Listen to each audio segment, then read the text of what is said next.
Good morning, good afternoon and good evening, যে যেখান থেকে ভিডিওটি দেখছেন না কেন। আপনারা জানেন আমি ডাক্তার সমুদ্র Kumar Saha, working as a medicine specialist, heart specialist and geriatric medicine specialist. আপনারা জেনে খুশি হবেন যে আমি এখন পপুলার মেডিকেল কলেজ হসপিটালে as a senior consultant in medicine and হৃদরোগ বিভাগে কর্মরত আছি। আজকে আমি একটা ডিজিজ নিয়ে কথা বলবো। This is very important and সবার ভিতরে আসলে এটা নিয়ে অনেক কোয়েশ্চেন্স থাকে, অনেক কোয়ারিজ থাকে। এবং সাথে আমার একজন ভাই আছেন, মিস্টার আব্দুল হালিম তুহিন ভাই। উনি বেসিক্যালি আসছে জয়পুর হাট থেকে, ওনার মুখ থেকে দিয়ে একটা কথা শুনবো। এবং এর পাশাপাশি আমি আসলে হার্ট ডিজিজ নিয়ে কথা বলবো। এবং হার্ট ডিজিজ নিয়ে তো আমাদের দেশে অনেক রোগী, আমাদের রোগী কিন্তু ভর্তি।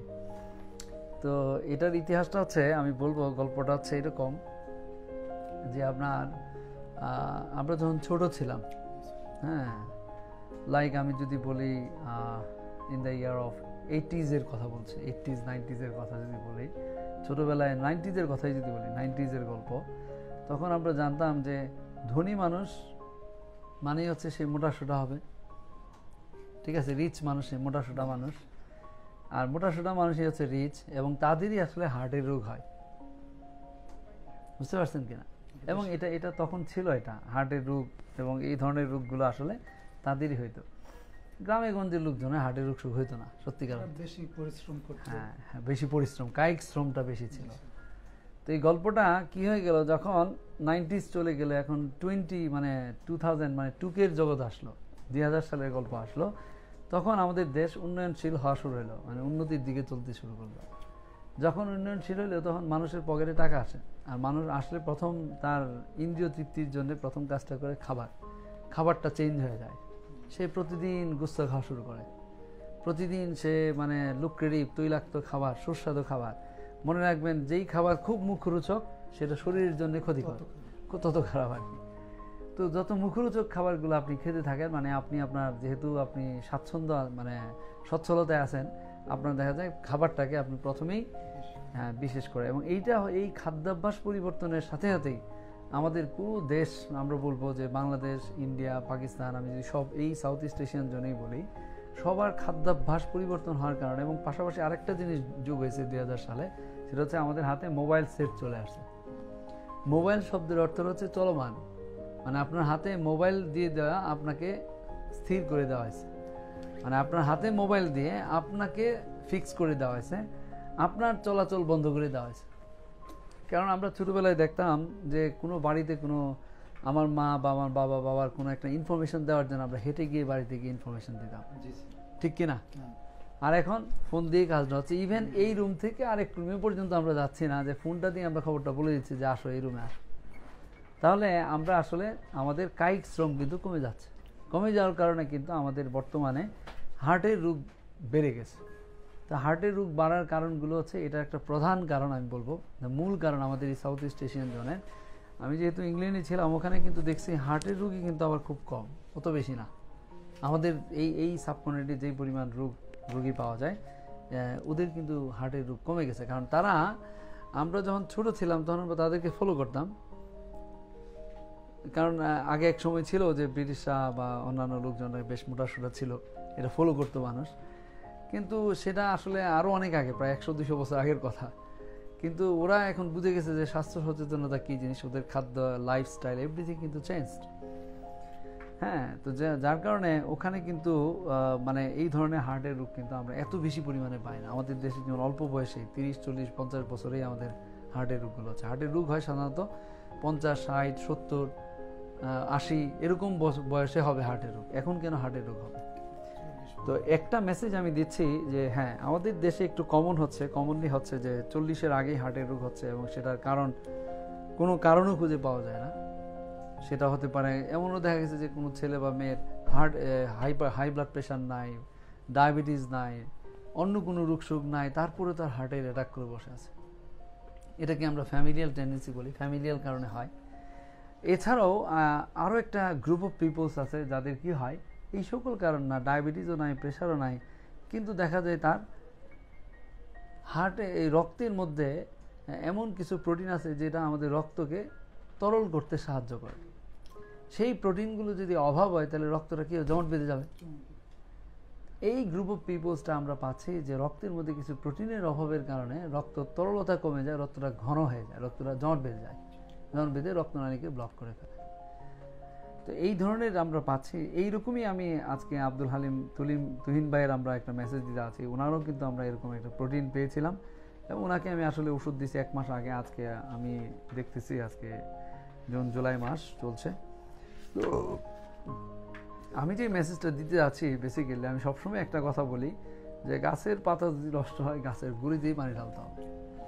আমরা চেষ্টা করব যে সবাই আমাদের এজ এ রুগী হিসেবে, পেশেন্ট হিসেবে আমরা চেষ্টা করব যে রোগের কারণটা যেন আমরা নির্ণয় করি, তারপরেই যেন আমরা ওষুধ খাই। আমি আরও হার্ট ফেইলার এবং হার্টের রোগ নিয়ে অনেক কথাবার্তা বলবো। হালিম তুহিন ভাইয়ের সম্পর্কে যদি আমি একটু বলি, ওনার আসলে বাইপাস করা হয়েছে এবং 4টা গ্রাফটস দেওয়া হয়েছিল, ফলোড বাই ওনার পায়ের রক্তনালীগুলো কিন্তু চিকন আছে এবং থাকার কারণে কিন্তু আমরা সেই কারণ থেকে খুঁজে বের করছি আসলে এত কেন, at the age of 50 years young মানুষ, তেমন কোনো রিস্ক ফ্যাক্টর নাই, সেই ক্ষেত্রে কেন এটা হবে। তো শেষ পর্যন্ত আমরা খুঁজে পেলাম যে আসলে ওনার শরীরে এবং রক্তের মধ্যে যেই রক্তকে তরল রাখার জন্য যে প্রোটিনটা সেটা কম, এবং সেটা কম থাকার কারণেই আসলে আজকে এই ধরনের প্রবলেমগুলো হচ্ছে।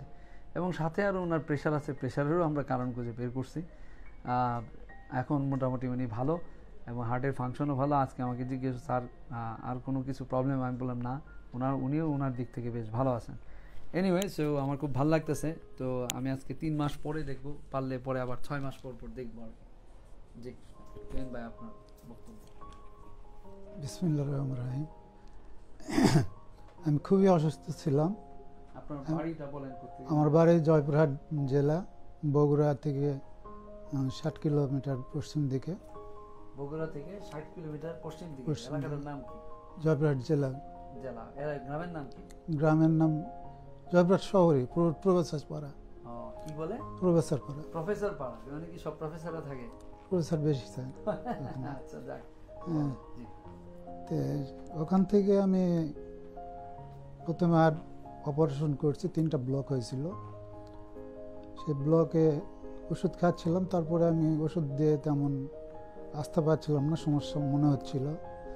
স্যারের ভিডিও একদিন ফেসবুকে দেখে আমি স্যারের সঙ্গে যোগাযোগ করে স্যারের কাছে আসি। স্যার মোটামুটি সব ধরনের পরীক্ষা করে আমার এই ওষুধ দেয়। ওষুধগুলো খায় মোটামুটি ভালো, এখন 99% মোটামুটি বলতে গেলে আমার ভালো সুস্থ লাগে।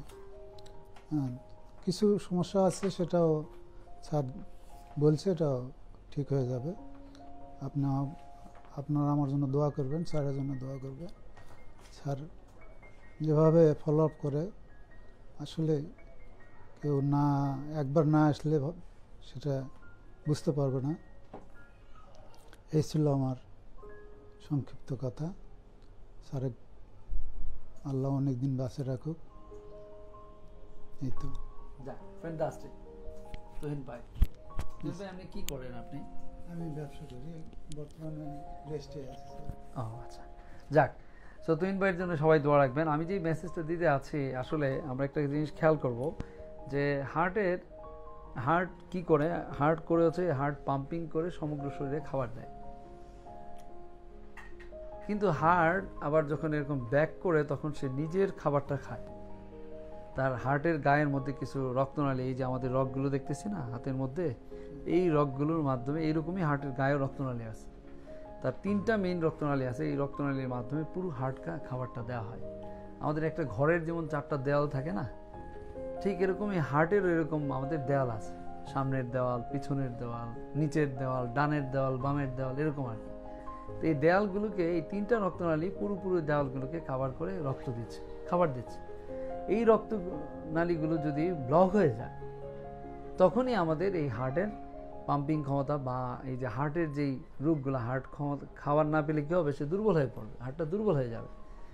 তো এইটাকে আমরা আসলে আমাদের মেডিকেলের ভাষায় করোনারি আর্টারি ডিজিজ বলি। এবং হার্টের এই ব্লকজনিত যেই সমস্যাগুলো নিয়ে আসলে রোগীরা তখন জোরে হাঁটলে তখনই বুকটা চাপ দিয়ে ধরবে, বুকে ব্যথা হবে, শ্বাসকষ্ট হবে, হাঁপিয়ে যাবে, এই ধরনের সমস্যাগুলো নিয়ে আসবে। এবং তখনই যখন ডাক্তারের শরণাপন্ন হচ্ছেন, তখন ডাক্তার আপনার পরীক্ষা নিরীক্ষা করে তখন আপনার কি করবে, হার্টের রক্তনালী যে ব্লক আছে, ব্লকজনিত সমস্যা নির্ণয় করে সেটার জন্য হয়তো বা আপনার যদি প্রয়োজন পড়ে, কারো দেখবেন যে রিং পরাচ্ছে, স্ট্যান্ডিং বলে এটাকে আমরা মেডিকেলের ভাষায়, রিং পরানো হয়, এবং পরবর্তীতে কারো রিং পরানো যদি অসুবিধা হয় বা রিং পরতে না পারে, তখন হয়তো কারো বাইপাস অপারেশন প্রয়োজন পড়ে।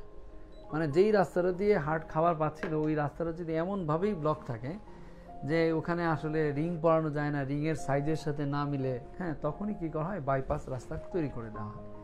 তো এটা তো আসলে হচ্ছে আমি বলবো যে ডেফিনেটলি এটা আমাদের করতেই হবে, এই চিকিৎসা আমাদেরকে নিতে হবে। কিন্তু আমি যেমন বলি, যেমন আমাদের এই পপুলার মেডিকেল কলেজ হসপিটালের যেই রাস্তাটা, এই রাস্তাটার এই বাম দিক থেকে একটা রাস্তা আছে, ডান দিকে একটা রাস্তা, আর পিছন দিক থেকে ধরেন একটা রাস্তা, তিনটা রাস্তা। এখন মনে করেন কি হলো, তিনটা রাস্তাই ব্লক হয়ে গেল। এখন আমি সকালবেলা প্রতিদিন যে আসি, এখন আসবো কিভাবে? তিনটা রাস্তা এমনভাবে ব্লক হয়েছে যে আর এই রাস্তা দিয়ে চলাফেরা করা যাবে না। তো এখন এই তিনটা রাস্তাকে ব্লক থাকলে তখন কি করতে হবে, একটা বাইপাস রাস্তা তৈরি করে দিতে হবে, যেন রক্ত চলাচল, মানে আমরা যেন পপুলারে আসতে পারি, ঠিক কিনা? তো ঠিক এরকম ভাবে আমরা রাস্তা তৈরি করে দিলাম, কিন্তু কোয়েশ্চেন হচ্ছে ওই যে রাস্তাটা যে ব্লক হয়ে গেল, এটার কারণ যদি আমরা তৈরি করতে পারি বা জানতে পারি, তাহলে নতুন যে বাইপাস রাস্তাটা করছে ওই বাইপাস রাস্তাটাও কিন্তু ব্লক হয়ে যাবে, ঠিক কিনা?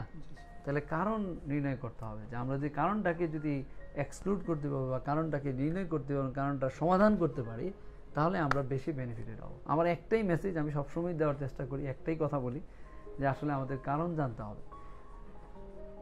অবশ্যই আমাদের যখন ব্লক হবে তখন তো ইমার্জেন্সি, ব্লক হয়ে গেছে, তাড়াতাড়ি আমাকে আসতে হবে। আমি যদি পপুলার না আসে চিকিৎসা করবো কীভাবে? ঠিক এরকমভাবে রক্ত প্রবাহটা চলতে হবে, কিন্তু এটা ইমিডিয়েট ম্যানেজমেন্ট। কিন্তু লং টার্ম ম্যানেজমেন্টের জন্য আমাদের করতে হবে কি, রোগের কারণটাকে নির্ণয় করতে হবে। রোগের কারণ যখন নির্ণয় করব, তখনই এই জায়গা মতো চিকিৎসা দিলে দেখা যাবে যে পরবর্তী রাস্তাগুলো কিন্তু ব্লক হয় না। যেমন আমার কাছে অনেক পেশেন্ট আছে, 4টা ব্লক, ওই বাইপাস রাস্তা, ওই বাইপাস রাস্তার মধ্যে ব্লক, আবার এনজিওগ্রাম, এরপরে এমন অবস্থা হয়েছে কয়েকবার রিং টিং পড়ানোর পরেও আর কোনো রাস্তাঘাট আর থাকে না, রাস্তায় আর মানে কোনো কিছু পড়ানোর মতো থাকে না। তাহলে মূল ব্যাপারটা কোথায় ছিল, আসলে কেন ব্লক হচ্ছে সেটা যদি আমরা বের করতে পারি। আমার মেসেজ একটাই, আসলে আপনি আপনার ডাক্তার সাহেবকে যেখানেই যাবেন, যাকেই দেখাবেন, অবশ্যই আপনি বলবেন যে স্যার আমার এইটার কারণগুলো যদি আপনি বলেন। হ্যাঁ, কারণগুলোকে যদি আমি 3টা ক্যাটাগরি করি, আমি শিখিয়ে দিচ্ছি সবাইকে। নাম্বার 1 ক্যাটাগরি হচ্ছে যে এই হার্টের রক্তনালী ব্লক হবে একটা কারণে, যেই কারণগুলোকে আমরা বলি যে রিস্ক ফ্যাক্টর। রিস্ক ফ্যাক্টরগুলো কী কী? যাদের বয়স 50-এর বেশি, যাদের পারিবারিকভাবে হিস্ট্রি আছে যে হার্টের রোগ হয়, হার্টের রক্তনালী ব্লক হয়ে যায় এবং সেটা 40-এর আগে বা অল্প বয়সে কেউ যদি মারা যায়। থার্ড আমি বলবো হচ্ছে যারা ডায়াবেটিস রোগী, 20, 25, 10, 5 বছর হোয়াটএভার ডায়াবেটিস আছেন, এবং যাদের হাই ব্লাড প্রেশার আছে, হাই ব্লাড কোলেস্টেরল আছে, এবং যারা ধূমপান করছেন, যারা অ্যালকোহল খাচ্ছেন, এই ধরনের যাদের, এটাকে আমরা বলি অনেকগুলো রিস্ক ফ্যাক্টর মিলে আপনাকে ফার্স্ট গ্রুপ অফ পিপল, যে মোস্ট কমন, যে হার্টের রক্তনালীগুলি ব্লক করে দিচ্ছে। আর সেকেন্ড আমরা বলবো রক্তনালীগুলোকে ব্লক করে কিছু ক্যাটেগরিজ অফ দ্য ডিজিজ বা কারণ, যে কারণগুলো আসলে ইয়াং বয়সে হয়, 40-এর আগে হয়, 50-এর আগে হতে পারে, আনডিরেক্টেড থাকে, মানে ইয়াং বয়সে, এটাকে বলে ইয়াং করোনারি আর্টারি ডিজিজ। এরকম কিছু রোগের কারণও কিন্তু হয়। আর থার্ড হচ্ছে মানে রক্তনালীর কিছু ডিজিজ আছে যে ডিজিজের কারণে হয়। আরেকটা হচ্ছে থার্ড হচ্ছে আমরা বলবো রক্তের রোগের কারণে, রক্ত রোগের কারণেও রক্ত জমাট বেড়ে যাবে।